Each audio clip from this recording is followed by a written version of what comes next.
और आज हम ध्यान का जो सराव करने जा रहे हैं, जैसे कि कल हमने कायानुपश्यना के माध्यम से या आनापान सति का आधार लेके आनापान सति का अभ्यास करते हुए हम धीरे धीरे अपने शरीर के उस विभिन्न अंग का अनुभव लेते हुए हमने जानने का प्रयास किया कि हमारा शरीर भीतर से शुभ है कि अशुभ है।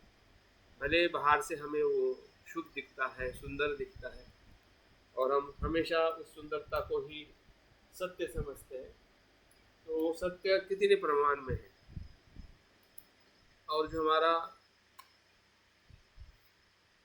जो प्रमाण जो है शरीर के प्रति सुंदर, शुभ और आसक्त और उस पर डिपेंड रहने का, और उस शरीर के प्रति जो हमारी अधूरी जानकारी है जिसे हम अज्ञान कहते हैं, और उसी के कारण शरीर का जो सत्य जो है उसको हम इग्नोर करते हैं। तो शरीर का सत्य क्या है? जन्म तो सत्य है, हमने जन्म लिया है, हमारा शरीर जन्म लिया है, उसको हम स्वीकार करते हैं कि मेरा जन्म हुआ है। लेकिन जन्म के साथ शरीर का जो दूसरा और महत्वपूर्ण लक्षण है, स्वभाव है, जरा, वेदी और मरण। जरा मतलब बुढ़ापा होना, और वेदी मतलब बीमार होना, और मृत्यु मतलब मरण। तो इस धर्म को हम इग्नोर करते हैं, और इस धर्म के इग्नोर करने से हमें लगता है कि हम सुखी हैं। हाँ, आप भाग भाग के भी कितना भाग सकते हैं। हमें तो जवानी में लगेगा कि भाई मैं तो बूढ़ा नहीं हूँगा, अभी तो मैं जवान हूँ। तो बिल्कुल हम जवान हैं, लेकिन भाग भाग के भी जवानी कहाँ जाते हैं, बुढ़ापे में ही आते हैं। वैसे ही हम चाहे जितना स्वस्थ रहने का प्रयास करें कि बीमारी ना हो, ये हमारी जिम्मेदारी भी है कि हम शरीर को स्वस्थ रखें। लेकिन शरीर का भी धर्म है कि वो बीमार होना ही है, कुछ न कुछ प्रमाण में उसकी जो बुढ़ापे के कारण भी बीमारी होती है। भले हम तब तक स्वस्थ रह सकते हैं, लेकिन आप कितनी भी इच्छा रखो, कितनी भी उससे आप भागो, तो शरीर का जो जरा धर्म होने के कारण बीमारी सुनिश्चित है। क्या होगी, कैसे होगी, ये निश्चित नहीं है, लेकिन बीमार शरीर का होना ये उसके धर्म में ही, उसका स्वभाव धर्म। और जब ज़्यादा जरा होता है, ज़्यादा वेदी होती है, तो धीरे धीरे शरीर की जो क्षमता है, हाँ, जो हमारे भीतर धातु है, जो हम माँ के गर्भ में लेते हैं, माँ के माध्यम से लेते हैं, जिसे हम पृथ्वी, आप, तेज, वायु कहते हैं, वही धातु जन्म के बाद हम स्वयं अपने शरीर से लेते हैं। तो उसी के विघटन का समय मृत्यु का समय है, और विघटित होना मतलब मृत्यु। विघटन का समय मृत्यु का समय है, और विघटन हो जाना वो मृत्यु। तो जैसा जन्म है वैसा ही मृत्यु है। तो इस सत्यता के प्रति हमारी जो जानकारी तो है कि ऐसा ही होता है, क्योंकि हमने अपने आंखों से भी देखा है। अगर मैं अपनी बात करूँ तो मैंने भी अपने पिता का मृत्यु देखा है, मेरी माता का मृत्यु देखा है, मेरे भाई का, बहन का मृत्यु देखा है, और ऐसे कितने सारे मेरे रिश्तेदार हैं, मित्र हैं। और उसके अलावा भी हर समय, हर दिन मृत्यु ज़्यादा और जन्म कम होता है। ऐसा कोई पल नहीं है जिस पल में किसी का मृत्यु नहीं हो। हर पल मनुष्य मृत मृत हो रहा है, मर रहा है, और जन्म हो रहा है। तो ये तो सत्यता है जिसके बारे में हमारी कुछ जानकारी हमारे पास में है। लेकिन ये जानकारी से ही काम नहीं चलेगा। जानकारी के साथ हमें जागरूक होने की ज़रूरत है, सजग होने की ज़रूरत है। और यही सजगता बुद्ध हमें इस ध्यान के माध्यम से बताते हैं कि जिसके कारण हम इस शरीर में या इस जीवन में और सुख से रह सकते हैं। बुद्ध इसलिए नहीं बताते हैं कि शरीर बुरा है या शरीर का सुख नहीं चाहिए या शरीर बिन काम का है, इसलिए बुद्ध ये ध्यान नहीं बताते। मुझे भी पहले ऐसा जब मैं सोचता था इस ध्यान को लेके तो मैं काफ़ी घबराता था और लगता था कि बुद्ध ने शरीर के बारे में इतना गलत बताया है कि कैसे शरीर को मैं देखूं और कैसे उसको स्वीकार करूं, और इसलिए मैं हमेशा उससे इग्नोर उस बातों को करता था। लेकिन वो अज्ञान, वो इग्नोरेंस क्या करता है कि हमें और ज़्यादा दुखी करता है। और दुख इतना ही नहीं, तो हम मन से भी दुखी होते हैं। शरीर का दुख तो मन को दुखी करता ही है, लेकिन उससे जो हमें चिंता, भय और जो कुछ भी फिर अज्ञान का और ज़्यादा बड़ा हो जाता है, तो हम मन से भी बहुत दुखी रहते हैं। और फिर शरीर भी दुखी और मन भी दुखी, दुख का प्रमाण तो 100 गुना बढ़ जाता है। वैसे दुख क्षण का क्षणिक दुख है। हाँ, वो दाने जैसा दुख है, लेकिन वो पहाड़ जैसा बन जाता है। अभी पहाड़ का और बीज का दाना का, अब ये जो पहाड़ जैसा बना है क्योंकि बीज का जो दाना था उसको हम समझे नहीं, इसलिए मन में पहाड़ बन गया। अभी मृत्यु को समझने मात्र से हम मृत्यु के भय से मुक्त हो सकते हैं, और मृत्यु को नहीं समझने के कारण वही मृत्यु का भय हमें हार्ट अटैक या ऐसी बहुत सारी बीमारी में, हाँ, हमारा जीवन ही उद्ध्वस्त कर सकता है। तो क्या क्या बुद्ध क्या बताना चाहते हैं? बुद्ध हमें शरीर के प्रति सही समझ देना चाहते हैं। जैसे कि कोई वैज्ञानिक, कोई डॉक्टर शरीर को पूरी तरह से जानता है और इतना जानता है कि वो शरीर के भीतर के अंगों को भी बदल सकता है, और हमें लगता है कि कैसे संभव है। लेकिन वो करने से काफ़ी लोगों की जान भी बच जाती है, जीवन बच जाता है। वैसे बुद्ध हमें बचाना चाहते हैं, या जब तक हम जी रहे सुख से जीने के लिए बताना चाहते हैं। जब तक हमारा जीवन है तब तक सुख से जियो, अगर कोई मुसीबत आती है तो आप उससे बच भी सकते हैं। यही इसीलिए बुद्ध ने इस कायानुपश्यना, कायानुसति, कायानुगति या काया के प्रति जो वो इतना सफलता से बताना चाहते हैं, और उसी के आधार पर बहुत सारी आने वाले जो हमारे बौद्ध आचार्य रहे हैं, बहुत सारी वैज्ञानिक खोज है, थेरापी है या औषधि है, या शरीर को और ताकतवर कैसे किया जाए, शरीर को कैसे ज़्यादा आयुष्य दिया जाए, ये सभी बातें बौद्ध धर्म से ही आई है। फिर खाने में क्या खाना चाहिए, शरीर को किस प्रकार से तंदुरुस्त रखना चाहिए, स्वयं की कैसी सुरक्षा करनी चाहिए। ऐसा नहीं कि शरीर को इस प्रकार से देखने से उसको उसके प्रति हमें उसकी जिम्मेदारी समाप्त हो जाती है, हमें उसका इग्नोरेंस हो जाता है, या उसके प्रति हमें लगता है कि हीनता भाव आ जाता है। हाँ, तो बुद्ध ने इसके लिए वो ध्यान नहीं बताया है। बुद्ध का जो उद्देश्य है वो बहुत ही स्पष्ट है, यथार्थ है, भ्रम में रखने वाला नहीं है, कमज़ोर करने वाला नहीं, बल्कि कमजोरी से मुक्त होकर आप आपके शरीर को पूरी तरह से जानकर, सुंदर है उतना आप स्वीकार करें, लेकिन जो सुंदर नहीं है उसकी जो आसक्ति को बुद्ध ने छोड़ने के लिए कहा। अभी सुंदर हमें रहना है तो उतना तो सुंदर रहना ही पड़ेगा। हाँ?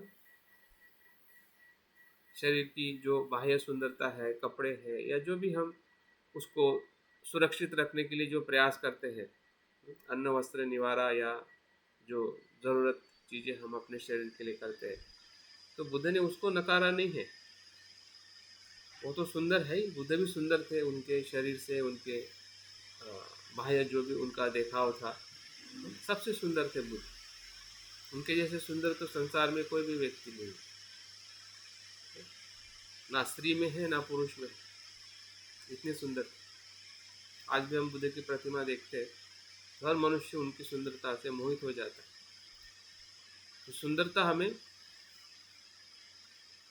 देखनी है, स्वीकारनी है, लेकिन जो अतिरिक्त जो शरीर के प्रति जो लगाव है, और इसलिए बुद्ध को जब उसका उनका जो एक अनुयायी उनकी काया को ही शरण गया था, काया के प्रति ही वो श्रद्धावान था, काया के प्रति ही वो समर्पित था। और जब बुद्ध को पता चला कि कोई शिष्य मेरे सिर्फ काया को देखता है, काया में ही आनंद मानता है, काया के प्रति ही वो आकर्षित है, तब उसको बुद्ध बुला के कहते हैं कि तू क्या देख रहा है? ये बुद्ध की जो काया तुम्हें जितनी सुंदर और अच्छी लग रही है, वो अंदर से बदबूदार है, अशुभ है, जराधर्मी है, मरण धर्मी है। तो तुझे ये काया मदद करने वाली नहीं। अगर तुम्हें सही में कुछ सुंदरता मेरी काया में देखनी है, तो धम्म काया को देख। धम्म की शरण में सुंदरता है, प्रतीत समुत्पाद को समझने में सुंदरता है, जागरूक होने में सुंदरता है। तो बुद्ध की ये जो बात जो है, ये हमारे लिए उतनी ही महत्व की है जितनी बुद्ध ने उस भिक्षु को बताई। तो हमारा जो मध्यम मार्ग है कि हमें ना आसक्त होना है, ना पूरी तरह से उसको उच्छेद में देखना है कि अभी तो शरीर ऐसा ही है तो अभी क्या करें। हमें निराश नहीं होना है। निराश होने के लिए बुद्ध ने सत्य नहीं बताया है, लेकिन हम हमेशा अपने अनुभव से हम निराश हो जाते हैं। और मुझे भी ऐसा ही लगता था कि अभी कुछ शरीर में है ही नहीं, तो उसकी बस खाओ और ध्यान करो, बाकी चीज़ें देखे नहीं देखे तब भी चलेगा, क्योंकि वो तो ऐसा ही है।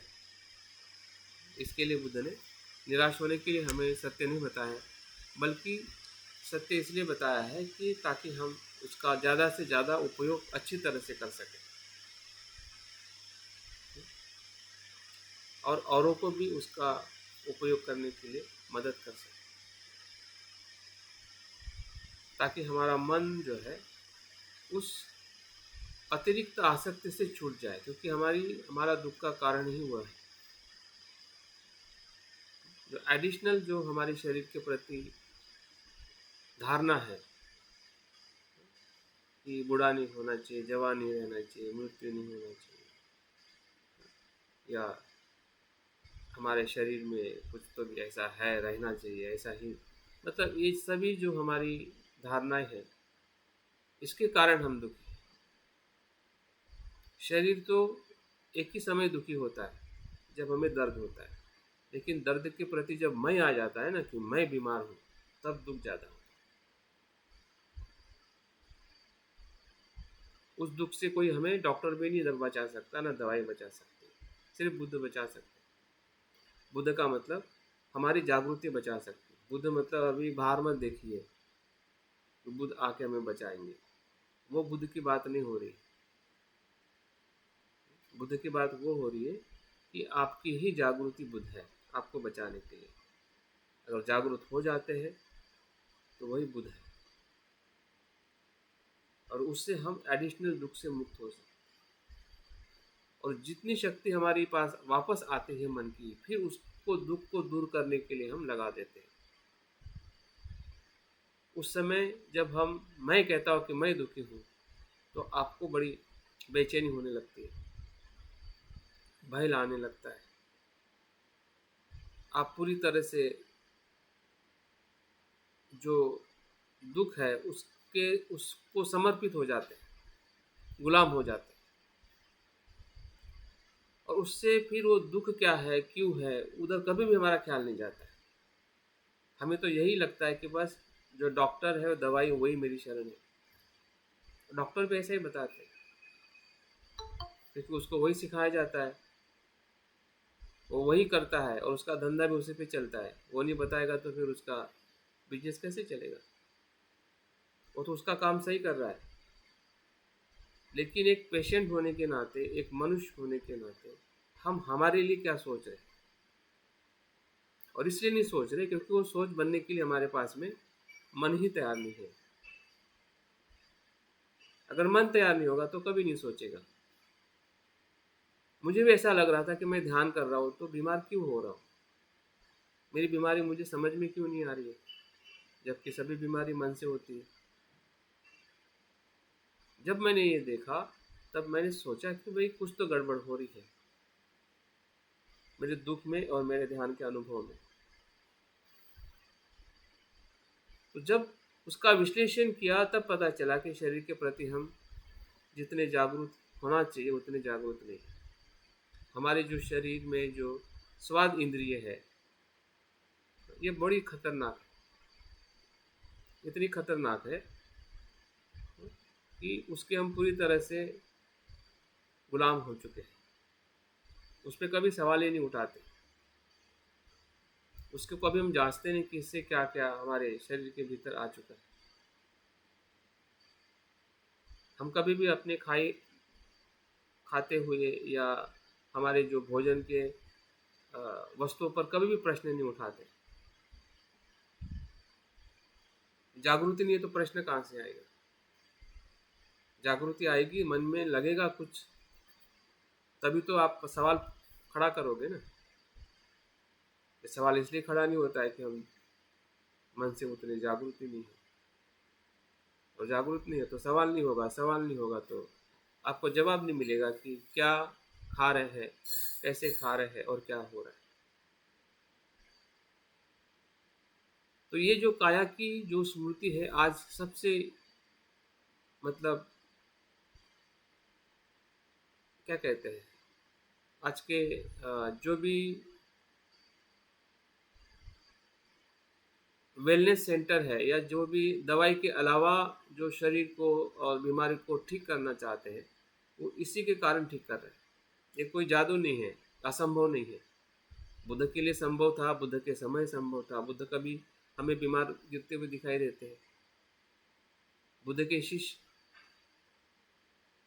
बहुत कम समय के लिए और बहुत ही छोटी बीमारी के लिए हमें कोई बोध, अगर हम साहित्य पढ़ते हैं, और वो भी बीमारी ठीक करने के लिए वो नेचुरल चीज़ें ही इस्तेमाल करते थे, नहीं कि कोई औषधि जो आज हम पूरे औषधि के इसमें ही हम फंसे हुए हैं। कभी भी हम ऑप्शन ढूंढते नहीं है, क्योंकि हमारी जागृति ही नहीं है कि हम अपने शरीर के लिए क्या करना है। तो ये शरीर की जो स्मृति जो है ना, ये बहुत कुछ हमारे जीवन में बदलाव ला सकती है। और सिर्फ शरीर का ही हमें लाभ नहीं मिलेगा, उससे हमें बहुत कुछ लाभ मिलता है कि आपका धन बचेगा, आपके परिवार के लोगों की जो सोच है, हाँ, दुख है वो भी बचेगा। क्योंकि जब एक इंसान घर में दुखी होता है तो वही दुखी नहीं होता है, उसके साथ में सभी लोग दुखी होते हैं, परेशान रहते हैं। पीड़ा तो एक ही इंसान को होती है जिस दुख की पीड़ा है, लेकिन बाकी लोग भी पीड़ित हो जाते हैं। धन का व्यय होता है, समय का व्यय होता है।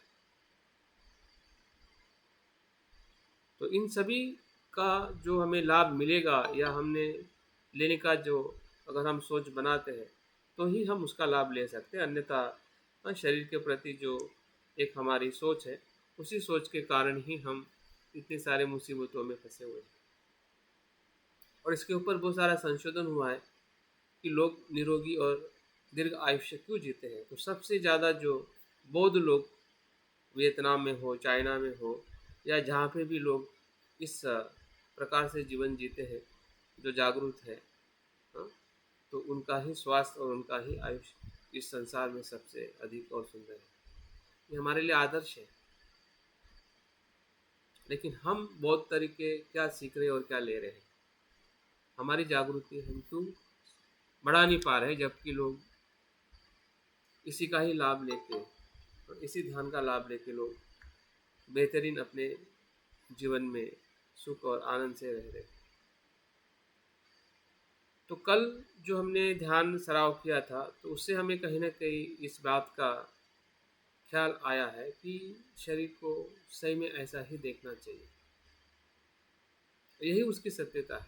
देखना चाहिए मतलब जो है वही देखना है, ऐसा कुछ है ही नहीं, तनाव जैसा कुछ है नहीं कि जो नहीं है। देखो तनाव वहाँ पे आता है जहाँ पे आपको कल्पना करनी होती है कि ऐसा नहीं है, फिर भी आपको सोचना है कि ऐसा है वैसा है, उसमें तनाव आ सकता है। अरे भाई जो चीज़ है, सांस को देखने में कहाँ तनाव। आपको कुछ बनाना पड़ता है, खरीदना पड़ता है। जब कोरोना में खरीदना पड़ा तब पता चला, नहीं मिला तो बहुत सारे लोग चले गए।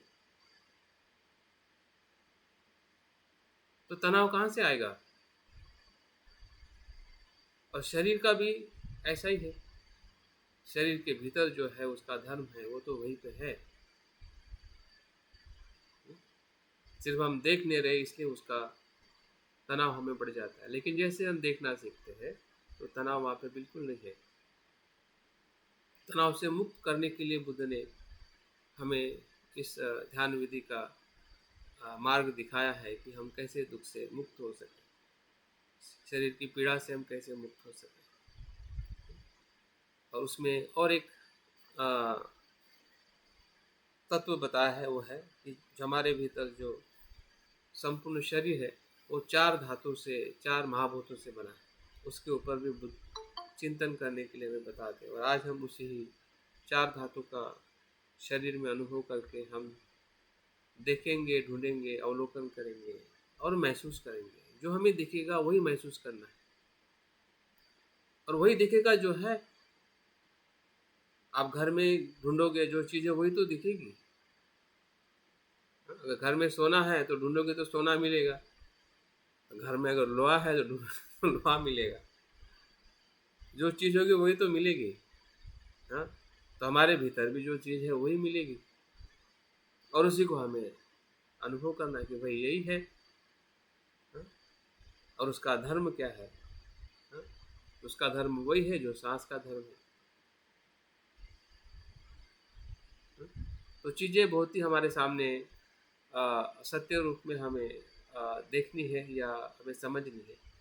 तो हम 4 स्तर पे ध्यान करने वाले हैं। पहले चरण में हम पृथ्वी धातु को देखेंगे, और पृथ्वी धातु का मतलब ठोस, जो कठोर और कठिन हमारे शरीर में है, हार्ड है, उसको पृथ्वी धातु कहते हैं।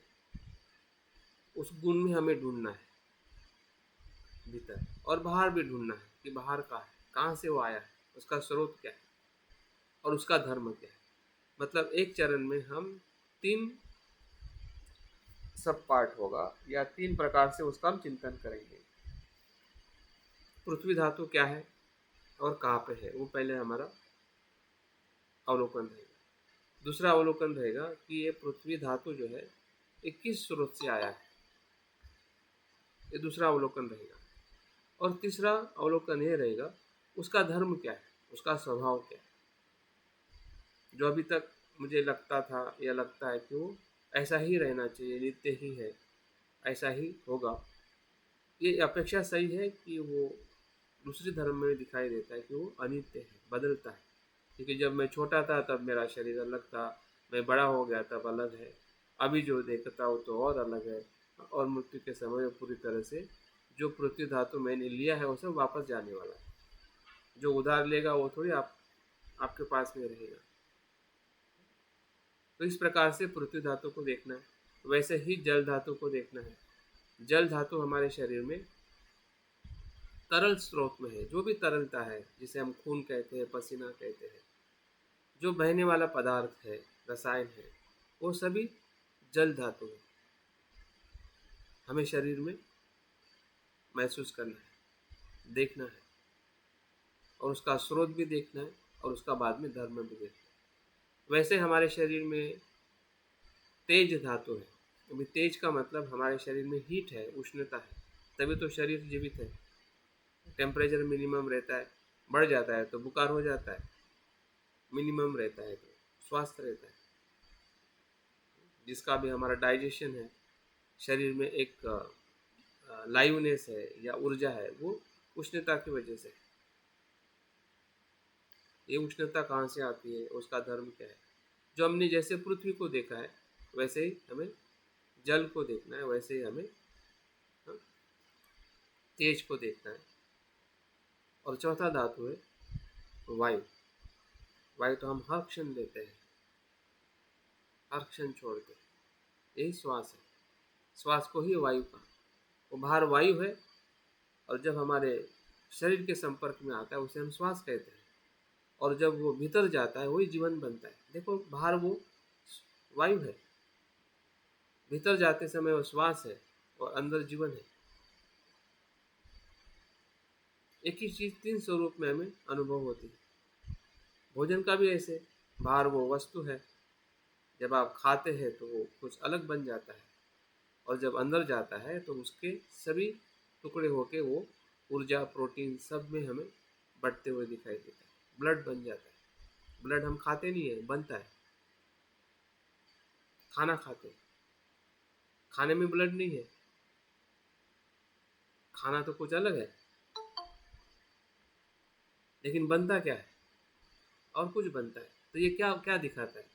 क्या ये नित्य वही है? शरीर में जब जाता है बदल जाता है ना।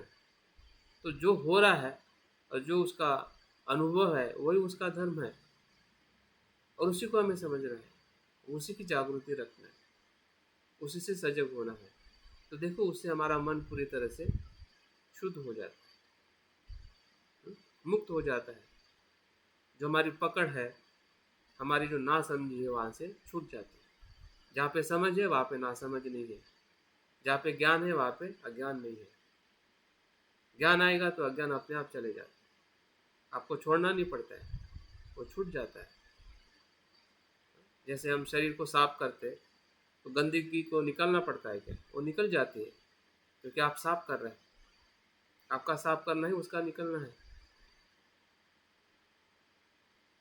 तो इस प्रकार से हमें चारों धातु को 3 स्वरूप में देखना है, और इसी से जो हमने ध्यान में चार जो ध्यान की जो अवस्था हमने देखी थी, वो इसी में से प्राप्त होती है। बुद्ध कहते हैं जो पहली ध्यान की अवस्था है, दूसरी ध्यान की अवस्था है, तीसरी ध्यान की अवस्था है, और चौथे ध्यान की अवस्था, जिसमें वितर्क, विचार, प्रीति, सुख, एकाग्रता होती है, वो भी इसी में से स्टेप बाय स्टेप, इसी में से हम मन के उस उच्च अवस्था में जाते हैं। मतलब मन को देख, शरीर को देखते हुए शरीर ही शुद्ध नहीं होता है, मन भी शुद्ध होने लगता है। जैसे कि हमने देखा, सांस को देखते हुए सिर्फ हम सांस को ही नहीं देखते, मन का भी परिवर्तन, शुद्धता होती है, एकाग्रता होती है। सांस एकाग्र नहीं होता है, मन एकाग्र होता है। लेकिन किसके माध्यम से? सांस के माध्यम से। सांस एकाग्र नहीं है, हमें सांस को एकाग्र नहीं करना है। सांस एकाग्र हो सकता है कि सांस तो आ रहा है, जा रहा है, तो क्या एकाग्र क्या हो रहा है? सांस को देखने से हमारा मन एकाग्र हो रहा है। वैसे ही शरीर को देखते देखते सिर्फ शरीर को ही देखना नहीं होता है, क्योंकि देखने का धर्म मन का है। मन देख रहा है। शरीर शरीर को देख सकता है, आँख आँख को देख सकती है,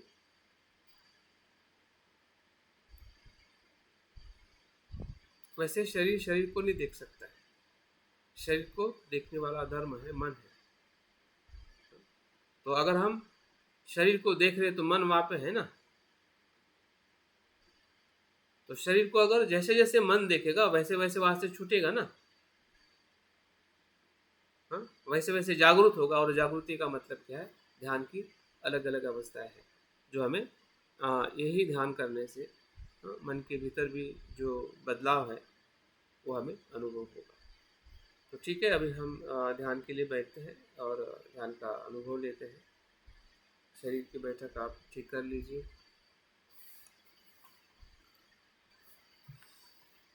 कुछ तनाव आपके बॉडी में, मसल्स में अगर दिखाई दे रहा है, उसको थोड़ा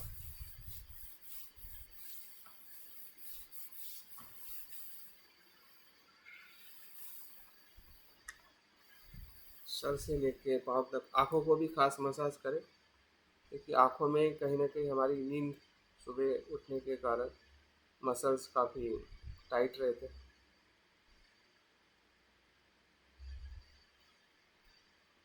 आपके शरीर और चेहरे पे प्रसन्नता है।